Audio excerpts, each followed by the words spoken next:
வணக்கங்க எல்லாத்துக்கும். இன்றைக்கி நாம் பார்க்க போகிற ரெசிபி எது பற்றி அப்படின்னு சொன்னால் பீன்ஸ் அப்படிங்கிறது தான்.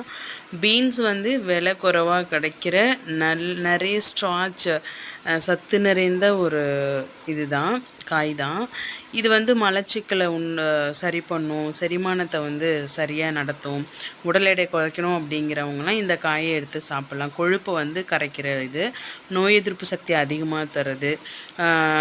அதாவது ரத்தத்தை வந்து சுத்திகரிக்கிறதுக்கும் நம்மளுக்கு நல்ல உதவியாக இருக்குங்க. இதை பற்றின ஒரு ரெசிபி தான் இப்போ நம்ம பார்க்க போகிறோம்.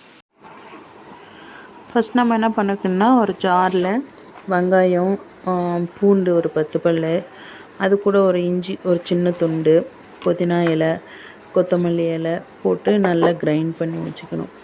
இப்போ நம்ம பேஸ்ட் மாதிரி அரைச்சி போட்டோம் அப்படின்னு சொன்னால் அந்த கிரேவி வந்து கொஞ்சம் திக்காக வரும் அப்படிங்கிறதுனால, ப்ளஸ் டேஸ்ட்டுமே கூடுதலாக இருக்கும். அப்புறம் ஒரு கடாயில் வந்து நம்ம எண்ணெய் கொஞ்சம் வேணுங்கிற அளவுக்கு ஊற்றிக்கிட்டு அதில் நம்ம வந்து கொஞ்சம் கடுகும் கொஞ்சம் பெருஞ்சீரகமும் நம்ம போட்டுக்கணும். இப்போ எண்ணெயை வந்து நம்ம எப்பயுமே பாத்திரத்தை வச்ச உடனே கொஞ்சம் நல்லா ஹீட் பண்ணிவிட்டு திரும்ப ஸ்டவ்வை கம்மியாக வச்சுக்கிடணும். பிறகு என்ன பண்ணிக்கணும் அப்படின்னு சொன்னோம்னா, அதுக்கப்புறம் தான் எண்ணெயை விட்டு அதுக்கப்புறம் கடுகு இந்த இதெல்லாம் போட்டு தாளிக்க செய்வாங்க.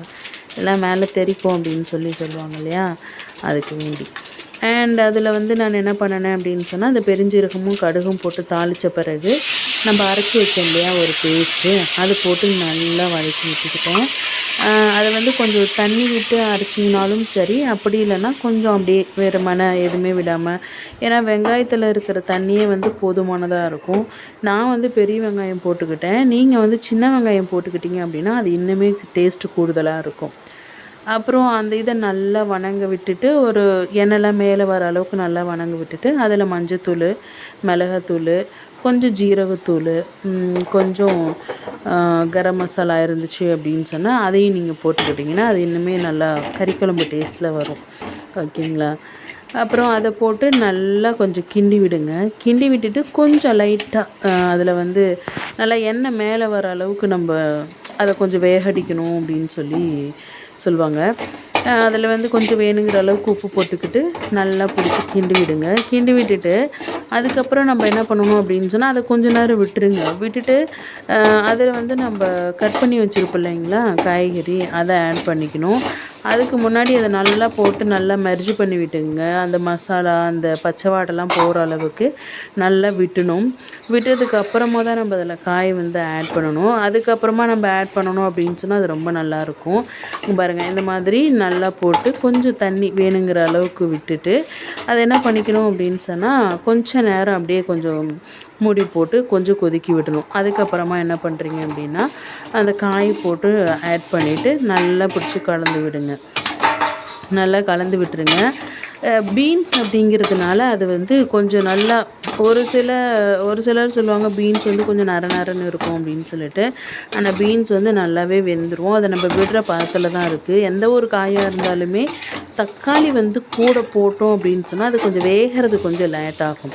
ஸோ தக்காளி வந்து காயை வந்து ஒரு அரை வேக்காடு வேக விட்டுட்டு நம்ம தக்காளி ஆட் பண்ணணும் அப்படின்னா எந்த ஒரு காயாக இருந்தாலுமே கொஞ்சம் நல்லா வேகந்துடும் அப்படின்னு சொல்லுவாங்க. அப்புறம் அதெல்லாம் கலந்து விட்டு பாருங்கள், ஒரு 10 நிமிஷம் விட்டுட்டு அது மேலே எல்லாம் நல்லா திரிஞ்சு வர அளவுக்கு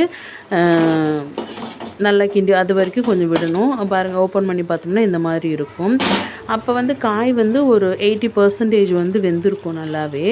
அதில் வந்து நம்ம என்ன பண்ணிக்கணும் அப்படின்னு சொன்னால், இப்போ நான் ஒன்று பாருங்கள், இதில் வந்து கொஞ்சம் தயிர், ஒரு அரை தக்காளி மட்டும் போட்டு நான் அரைச்சிக்கிட்டு இந்த காயோடு சேர்ந்து கலந்து விட்டுக்கிட்டேன். அது ஏன் அப்படின்னு சொன்னால், இப்போ நம்ம தக்காளி சேர்த்துக்கிறதும் இல்லை, நீங்கள் தக்காளி இல்லாமல் வெறும் தயிர் மட்டும் நல்லா கலக்கி விட்டு அதில் ஊற்றுனீங்கனாலும் நல்லாயிருக்கும்.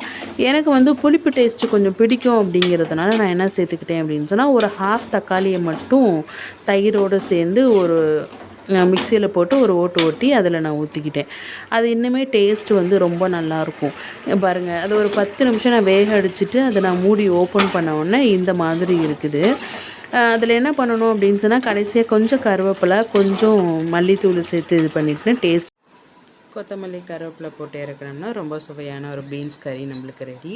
சப்பாத்தி, இட்லி, தோசை, ஏதோ ஒரு நாள் சாதம் சாப்பிட்டா ரொம்ப நல்லா இருக்குங்க. தேங்க்யூ ஃபார் வாட்சிங்.